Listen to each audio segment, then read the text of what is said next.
is true. Yes, I have been ill, very ill. But why do you say that I have lost control of my mind? Why do you say that I am mad?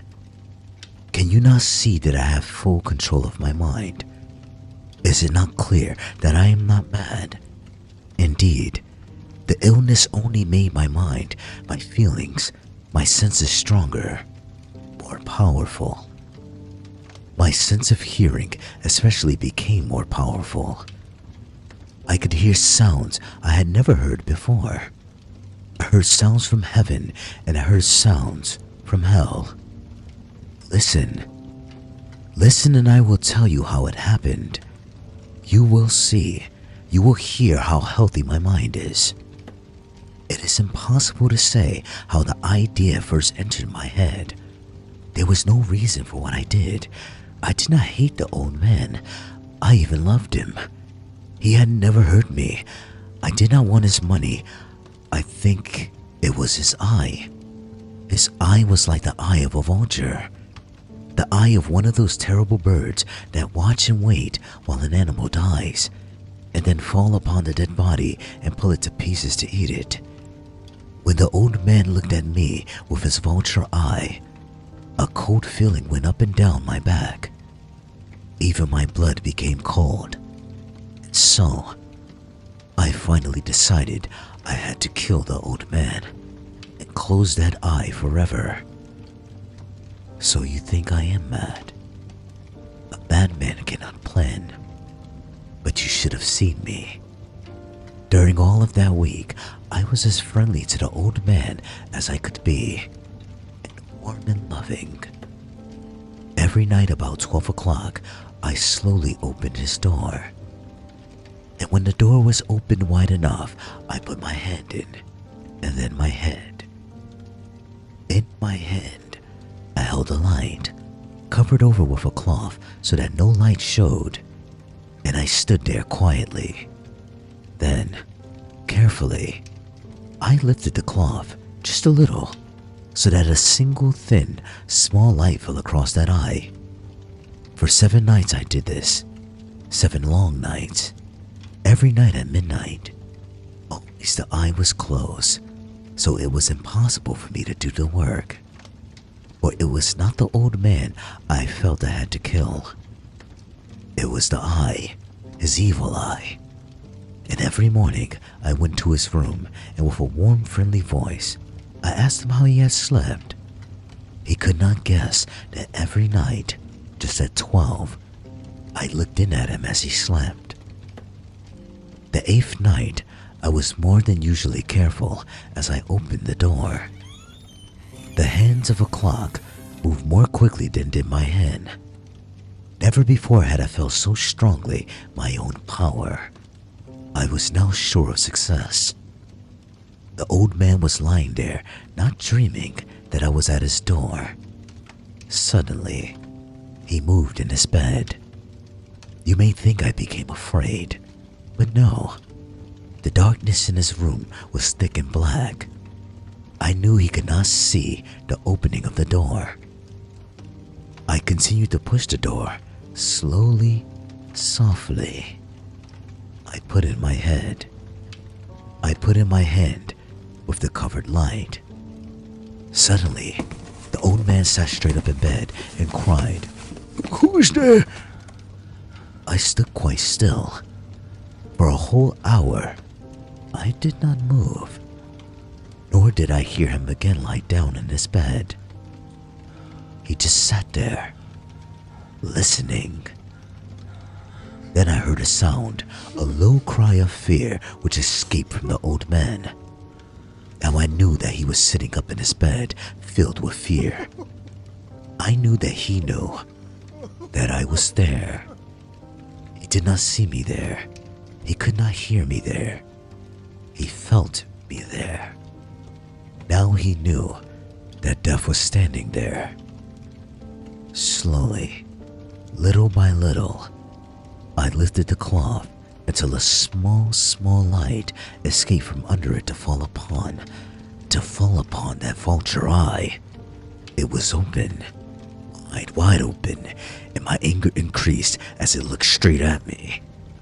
I could not see the old man's face, only that eye, that hard blue eye, and that blood in my body became like ice.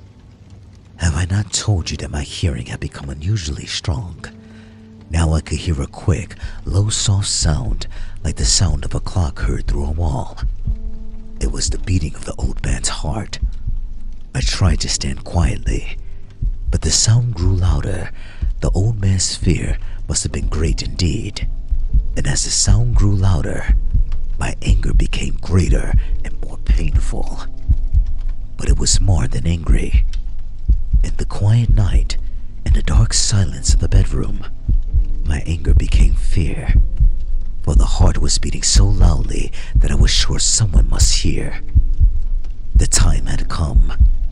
I rushed into the room, crying, "Die! Die!" The old man gave a loud cry of fear as I fell upon him and held the bed covers tightly over his head. Still, his heart was beating, but I smiled as I felt that success was near. Many minutes that heart continued to beat, but at last, the beating stopped. The old man was dead. I took away the bed covers and held my ear over his heart. There was no sound. Yes, he was dead. Dead as a stone.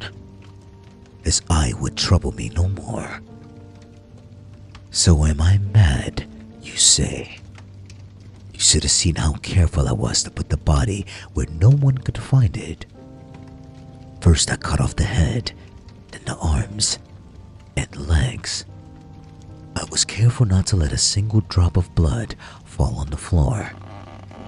I pulled the 3 of the boards that formed the floor, the pieces of the body there.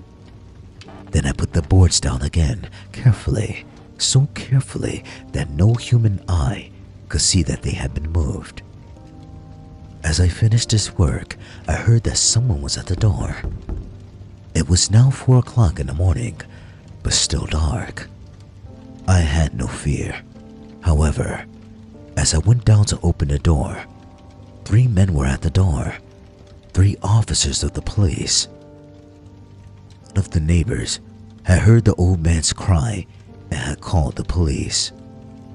These 3 had come to ask questions and to search the house.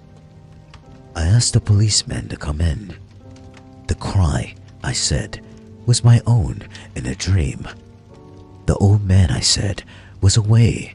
He had gone to visit a friend in the country. I took them through the whole house, telling them to search it all, to search well. I led them finally into the old man's bedroom as if playing a game with them. I asked them to sit down and talk for a while. My easy, quiet manner made the policemen believe my story. So they sat talking with me in a friendly way. But although I answered them in the same way, I soon wished that they would go. My head hurt, and there was a strange sound in my ears. I talked more and faster. The sound became clearer, and still they sat and talked. Suddenly, I knew that the sound was not in my ears. It was not just inside my head. At that moment, I must have become quite white. I talked still faster and louder, and the sound, too, became louder. It was a quick, low, soft sound, like the sound of a clock heard through a wall. A sound I knew well. Louder it became, and louder. Why did the men not go? Louder, louder. I stood up and walked quickly around the room. I pushed my chair across the floor to make more noise to cover that terrible sound. I talked even louder, and still the men sat and talked and smiled.